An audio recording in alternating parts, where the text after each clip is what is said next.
2010-এর আগের বটিয়াঘাটাকে যারা চেনেন তারা জানেন যে এই ফেরিটির গুরুত্ব কি ছিল তখনকার দিনে মানুষের দৈনন্দিন জীবনে। বটিয়াঘাটা উপজেলাকে সরাসরি খুলনা শহরের সঙ্গে কানেক্ট করা দুই অঞ্চলের মানুষের মধ্যে সেতু বন্ধন ছিল এই ফেরি। একসময় সংরক্ষণে থাকলেও ব্রিজ হয়ে যাওয়ার পর থেকে আর কর্তৃপক্ষ এটি সংস্কারের প্রয়োজনই মনে করে না, যার কারণে এটি এক লোহার জঞ্জালে পরিণত হচ্ছে দিন দিন।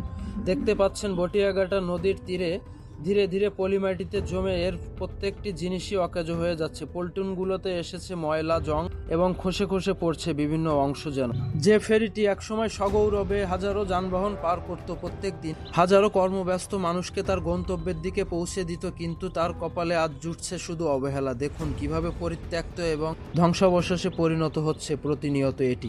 এখানে বসেই একসময় মাস্টার তার ফেরিটিকে পরিচালনা করতে। একসময় এই কেবিনের মাস্টারের হাতের ইশারায় শত শত যানবাহন নিয়ন্ত্রিত হতো। আজ সেই জায়গাটি এতটাই গুরুত্বহীন যে কারোর পা রাখার প্রয়োজনও পড়ে না। উন্নয়ন আমাদের গতি বাড়িয়েছে ঠিকই, কিন্তু দর্শক, রাষ্ট্রীয় সম্পদের এমন অপচয় কি রোধ করা যেত না কোনোভাবেই?